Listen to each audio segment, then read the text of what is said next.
Sir, ito yung parte ng programa na tinatawag kong Words of Wisdom or WOW. Ako lang nag-invento nun. Word of wisdom.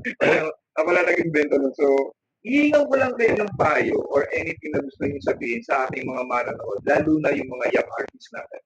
Go ahead, sir. Sa akin, yung gusto ko lang ipaabot, no, yung mga payo sa mga kapwa namin artista, kahit sa amin din, no, na sige lang ang patuloy lang yung pag-iisip ng mga makabagong obra, yung masasabing kakaiba o sarili mong likha na yung talagang sarili mong disenyo, no?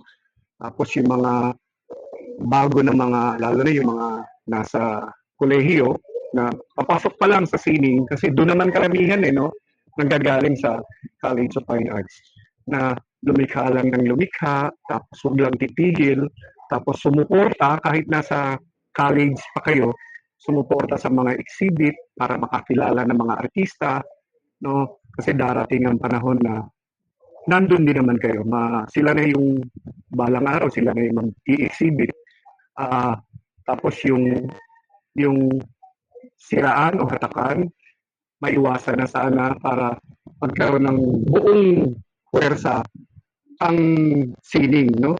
Kasi pag buo, talagang lalaban no? Pwedeng lumaban ng mga, pag may buong samahan, kayang lumaban sa labas ng bansa no?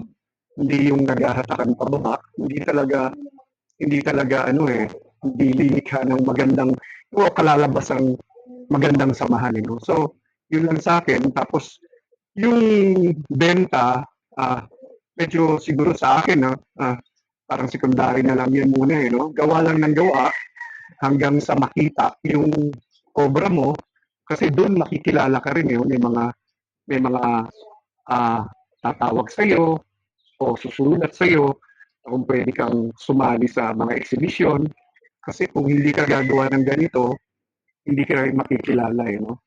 So, yun lang yung sa akin, no? Tapos, walang tigil. Basta gawa lang. Kung may oras, panahon, lumikha lang ng lumikha, no? Hanggat maaari nga, sariling konsepto, wag na yung puro kopya, no? Kasi may kanya-kanya naman tayong isip, Binigyan tayo ng kanya-kanyang pag-iisip, no? Tapos, isa sa puso mo na lang yung obra mo, para maitraso. Talagang, ando na, no? Yung matatawag na isang napakagandang obra yung nagagawa. No? So, inuulit ko yung siraan, hatakan, iwasan natin. Tapos sa mga galeriya naman, bigyan ng magandang suporta yung lahat ng artista. No? Mataas man o mababa. Yun lang yung sa akin. At sana mangyari ito. Salamat.